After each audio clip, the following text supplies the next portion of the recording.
دور صحابہ۔ جب حضور علیہ الصلوۃ والسلام کے وصال کے ساتھ وحی الہی کا سلسلہ ختم ہو گیا اور خلفائے راشدین کے دور کا آغاز ہوا تو اسلامی سلطنت کی حدود میں وسعت آنے لگی۔ بہت اسلام کی سلطنت اتنی بڑی ہو گئی کہ کئی ملک اسلامی سلطنت میں تھے جن کے امیر اور خلیفہ ہوتے تھے مدینہ شریف میں، تو وہاں ایسے ایسے واقعات رونما ہوئے جن کا وقوع زمانہ رسالت میں نہیں ہوا تھا، جو حضور کے زمانے میں نہیں ہوئے تھے، لیکن خلفائے راشدین نے تمام حالات میں حضور کے اس ارشاد گرامی کو پیش نظر رکھا۔ جب بھی ان کو مسئلہ پیش آتا تو حضور کی یہ حدیث ان کے سامنے ہوتی۔ حضور نے فرمایا تھا ترکت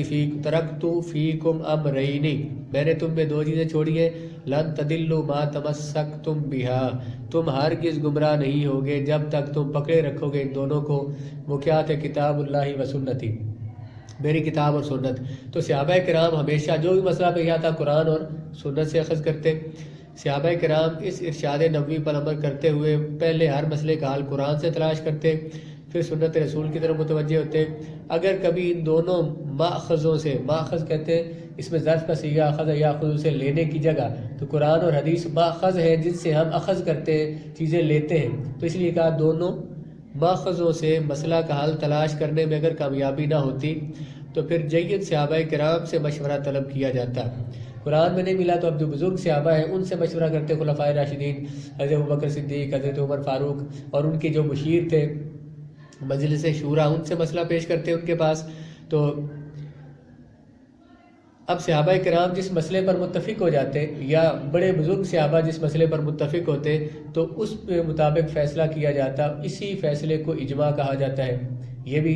فقہ کے لیے دلیل، پہلی دلیل ہے قرآن، دوسری سنت، اور تیسری اجماع صحابہ، کہ صحابہ کرام کسی مسئلے میں متفق ہو جائے۔ اور کبھی ایسے بھی ہوتا ہے، اور یہ بات اس پہ بعض لوگ یہ سوال کرتے ہیں، دیکھیں جی کہ صحابہ کو کیسے نہیں پتہ تھا کسی مسئلے کا حل، یا حضور کی حدیث اور جو صحابی تھے انہیں پتہ نہ ہو۔ ایسی بے شمار احادیث ہے کہ جو حضور کے قریب رہنے والے صحابہ، حضرت ابوبکر صدیق، حضرت عمر، حضرت مولا علی جیسے لوگوں، عبداللہ ابن عباس، جو بڑے مجتہد صحابہ ہیں، ان تک بھی وہ حدیثیں نہیں پہنچی تھی۔ یعنی کسی ایسے وقت میں سرکار نے فرمایا جب یہ موجود نہیں تھے، انہیں اس حدیث کا علم نہیں تھا۔ مشکات شریف جب پڑھ رہے تھے تو میں نے ان حدیث پہ نشان لگائے کہ جن میں، اور بھی حدیث کی کتابوں میں، کہ جن میں ان اجلہ صحابہ کو جن حدیثوں کا پتہ نہیں تھا یا ان کے پاس حدیث نہیں پہنچی، انہیں کسی دوسرے صحابی نے بتایا کہ ایک دفعہ حضور نے مجھے یہ فرمایا تھا۔ اسی لیے یہ اعتراض کہ دیکھیں صحابی ہیں تو انہیں حدیث نہ ملی ہو، یہ ہو سکتا ہے کسی مجلس میں حضور نے فرمایا وہاں یہ موجود نہیں تھے، کوئی اور صحابی تھے، انہوں نے سنا، وہ حدیث انہی کے پاس رہی اور بعد میں انہوں نے ان کو بیان کی، اس لیے انہیں حال پتہ نہ ہوتا تو وہ صحابہ سے مشورہ کرتے۔ جیسے عمر فرماتے تھے لولا علی لہلک عمر، اگر علی نہ ہوتے تو آج عمر ہلاک ہو جاتا۔ فیصلہ تھا غالباً کسی عورت کے بارے میں کوئی مسئلہ پیش آیا کہ تو کوئی حد کا کوئی مسئلہ تھا اور اس میں سزا قتل بنتی تھی۔ جناب عمر رضی اللہ تعالیٰ نے فیصلہ کیا، اس کے مطابق سزا قتل تھی۔ تو جناب علی نے فرمایا کہ ایسا نہیں ہے، جناب علی نے جو فیصلہ دیا حضرت عمر نے مان لیا۔ اس وقت حضرت عمر نے فرمایا تھا آج اگر علی نہ ہوتے تو میں ہلاک ہو جاتا، مطلب ایک قتل میرے ذمے آ جاتا۔ اگرچہ آپ تو اس پہ گناہ نہیں تھا کیونکہ آپ تو اجتہاد سے قرآن و حدیث میں غور و فکر کر کے فیصلہ کر رہے تھے، اور مجتہد جو ہے جو قرآن و حدیث سے اجتہاد کرتا ہے، اگر وہ محنت کرے قرآن و حدیث سے اجتہاد کر کے مسئلہ نکالے، اگر تو مسئلہ ٹھیک ہو اس کو دو ثواب ملتے ہیں، ایک قرآن و حدیث میں اجتہاد کرنے کا، محنت کرنے کا، اور دوسرا مسئلہ صحیح بتانے کا۔ اور اگر اس سے غلطی ہو جائے تو پھر اسے ایک ثواب ملتا ہے کہ وہ جو اس نے محنت کیا قرآن و حدیث میں۔ ایک نہیں کہ میں جان بوجھ کے ایک بندہ اسے پتہ ہے کہ وہ غلط بول دیتا ہے تو وہ کہے میں بڑا عالم ہوں میں نے اجتہاد کیا، وہ تو جھوٹ بول رہا ہے۔ ایک عالم مثال کے طور پر پرسوں میں استاد صاحب کے پاس گیا تو ایک مسئلہ وہاں پہ آیا ہوتا ہے، تو ایک عالم کہنے لگے کہ دیکھیں اس کا جواب انہیں نہیں مل رہا تھا۔ استاد صاحب نے فرمایا کہ مفتی منیب الرحمان صاحب نے اپنی کتاب تفہیم المسائل، جس میں وہ ان سے لوگ فتاوے پوچھتے ہیں اخبار میں چھپتے ہیں، وہ 8 جلدوں میں چھپ چکے ہیں ان کے سارے مسئلے۔ وہ تو استاد صاحب نے فرمایا کہ میں نے سنا ہے کہ اس میں لکھا ہوا ہے، تو وہ عالم کہتے ہیں کہ اگر مفتی صاحب نے کوئی حوالہ دیا ہے تو پھر تو ٹھیک ہے کسی کتاب کا، ورنہ اگر انہوں نے حوالہ نہیں دیا تو پھر مفتی صاحب کی بات تو ہم نہیں مانیں گے۔ میں نے استاد جی سے کہا استاد جی اگر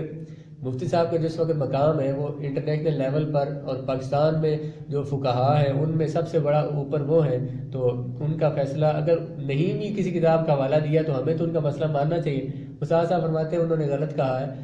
مفتی صاحب نے اگر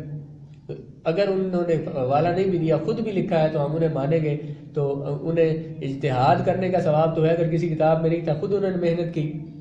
انہیں ایک ثواب تو ہے، تو جو آگے عمل کرے گا وہ گناہگار نہیں ہے، کیونکہ انہوں نے ایک مستند عالم جو کہ قرآن و حدیث کو پڑھ کے فیصلے دیتا ہے اس کے فیصلے کے مطابق عمل کیا ہے، اس لیے اسے گناہ نہیں ہوگا عمل کرنے والے کو۔ اس لیے یہ صحابہ کرام کے بارے میں یہ کہنا کہ صحابہ کو معلوم نہیں تھا، یہ صحابہ کی گستاخی ہے، یہ گستاخی نہیں ہے، یہ ایک حقیقت بیان کی جا رہی ہے کہ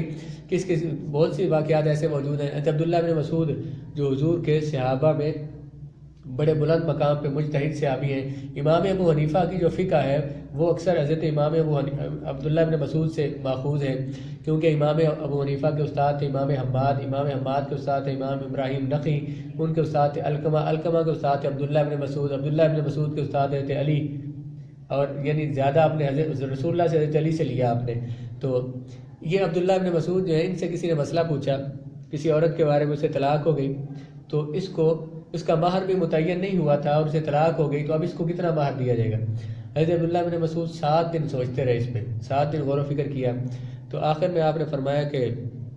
اس کو مہر مثلی دیا جائے گا، جو اس کے خاندان کی باقی عورتوں کو دیا تھا اتنا دیا جائے گا، لا واقع سا ولا شاتا تھا، نہ اس سے زیادہ دیں گے نہ کم دیں گے۔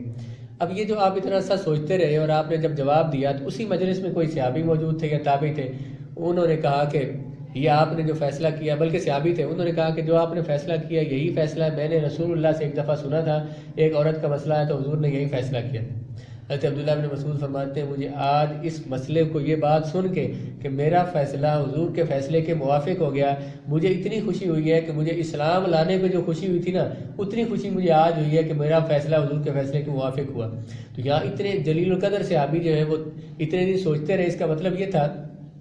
انہیں قرآن سے انہیں واضح ثبوت اس مسئلے کا نہیں ملا، حدیث ان کے پاس موجود نہیں تھی، تو انہوں نے خود غور و فکر کیا، تو ان کا آخر ہوا یہ کہ ان کا وہ جو اجتہاد تھا، ان کی جو غور و فکر تھی، وہ قرآن کے حدیث کے موافق ہو گئی، جو صحابی اس پر گواہ بن گئے کہ میں نے رسول اللہ سے یہ سنا تھا۔ تو یہ ہے اجتہاد ان محدثین کا، فقہاء کا، صحابہ کرام کا، اور صحابہ اس کے مطابق فیصلہ کرتے تھے۔ پھر ایک صحابی نے کبھی فیصلہ کیا، سارے صحابہ نے مان لیا،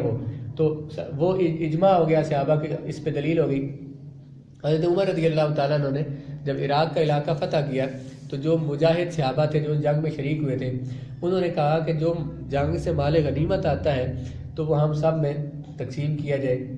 پہلے بھی یہی عادت تھی، تقسیم کیا جاتا تھا، وہاں جتنی زمینیں فتح ہوئی ہیں، وہ جتنا علاقہ فتح ہوا ہے تو وہ ساری زمینیں ہم مجاہدین میں تقسیم کی جائیں۔ حضرت عمر رضی اللہ تعالیٰ عنہ آپ بالغ نظر تھے، آپ مستقبل کا سوچتے تھے، تو جناب عمر نے فرمایا کہ اگر یہ زمینیں ان میں تقسیم کر دی گئی تو ہماری آنے والی نسلیں کیا کریں گی، انہیں کیا ملے گا؟ آپ نے انہیں اس میں سے مال غنیمت میں سے حصہ دیا، لیکن فرمایا کہ وہ جو زمینیں ہیں وہ بیت المال کی ہیں، ان سے جتنی آمدنی آئے گی وہ بیت المال میں جمع ہوگی، اس میں سے تم سب کو وظائف دیے جائیں گے۔ اب کچھ صحابہ جو تھے وہ بہت اس پہ، کچھ صحابہ تو مان گئے، کچھ صحابہ اس پہ اعتراض کر رہے تھے بار بار کہ ہمیں ہمارا حصہ دیا جائے۔ تو وہ جب اکثر صحابہ مان گئے حضرت عمر کی اس بات کو، اور اس بات کا فیصلہ ہو گیا کہ وہ جو وہاں کے جو لوگ ہیں، جو وہاں جن سے ہم نے یہ زمینیں لی ہیں، وہی لوگ وہاں پہ زمینیں کاشت کریں گے، ہمیں سالانہ وہاں سے پیسے آئیں گے، ہم بیت المال میں رکھیں گے، اور اپنے جو فوجوں کو تنخواہیں اس میں سے دیں گے، اپنے قاضیوں کو تنخواہیں اس میں سے دیں گے، بچوں کی کفالت کے لیے اسے خرچ کریں گے آئندہ کے لیے۔ تو وہ حضرت عمر نے یہ جو پلان بنایا تھا وہ صحابہ اس پہ متفق ہو گئے، یہ صحابہ کا اجماع ہو گیا اس پہ کہ سارے صحابہ اس پہ متفق ہو گئے۔ اس میں میں نے پڑھا کہ کچھ صحابہ نے جب تنگ کیا نا جناب عمر کو، تو ظاہر دوست تھے آپس میں کسی کو کہہ سکتے تھے، میں کہا عمر دو گے ہمیں حصہ ہمارا بنتا ہے، تو حضرت عمر تنگ آئے ان سے، مولا ان سے میری جان چھڑا دے۔ اللہ کی بارگاہ میں دعا کی، وہ اسی سال سارے صحابہ وفات پا گئے۔ جناب عمر ظاہر پھر آپ کی شان تھی بلند، اور اللہ کے یہاں مقام بھی تھا، تو وہ بھی ان کا بھی مقام تھا، لیکن کیونکہ آپ خلیفہ راشد تھے تو وہ لکھا گیا کہ اسی سال میں ان سب کا مثال ہو گیا صحابہ کا۔ حضرت بلال جیسے لوگ تھے ان میں۔ تو اس پہ آگے ایک روایت پیش کی ہے کہ حضرت ابوبکر صدیق رضی اللہ تعالیٰ عنہ کے پاس کوئی مسئلہ پیش ہوتا تو آپ سے حل کے لیے کتاب اللہ میں غور و فکر کرتے، اگر اسے پا لیتے تو اسی کے مطابق فیصلہ فرما دیتے، اور اگر قرآن میں نہ پاتے تو پھر سنت رسول میں غور کرتے، اگر اس مسئلہ کا فیصلہ سنت میں پا لیتے تب اس کے مطابق فیصلہ صادر فرما دیتے، اور اگر تلاش کے باوجود کامیابی نہ ہوتی تو پھر لوگوں سے سوال کرتے تاکہ کیا تم جانتے ہو کہ رسول اللہ نے اس مسئلے کا کیا فیصلہ کیسے فرمایا؟ بسا اوقات لوگ کھڑے ہو جاتے اور عرض کرتے حضور نے اس طرح فیصلہ فرمایا تھا۔ تو یہ باقاعدہ حدیث پاک میں صحابی بیان کر رہے ہیں کہ حضرت عمر ابو بکر کا عمل یہ تھا. اس طرح بھی حضور علیہ الصلوۃ والسلام کا کوئی عمل اگر معلوم نہ ہوتا تو پھر فقہا صحابہ کو جمع کرتے اور ان سے مشورہ کرتے جو فقیہ صحابہ تھے ان کو. جب ان کی آراء ایک فیصلہ پر متفق ہو جاتی تو آپ اس فیصلہ کو نافذ کرتے. حضرت عمر بھی ایسا کرتے تھے. ابھی اس پہ بات اگر چل رہی ہے، یہ جو فقہا صحابہ کی بات ہے، یہ صحابہ کرام ہمارے لیے سارے قابل تعظیم ہیں، سارے صحابی ہونے میں سارے برابر ہیں، سب جنتی ہیں، سب کی شان ہے، لیکن ان میں درجوں کے اعتبار سے مختلف تھے. جو درجہ جناب ان خلفائے راشدین کا ہے وہ دوسروں کا نہیں، یہ درجے میں سب سے بلند ہے. پھر ان کے بعد باقی صحابہ ہیں. پھر علم میں بھی صحابہ میں مختلف تھے. اب کچھ صحابہ میں سے چاروں خلفائے راشدین ہو گئے، عبداللہ بن عباس ہو گئے، عبداللہ بن مسعود ہو گئے، عبداللہ بن زبیر، عبداللہ بن عمر،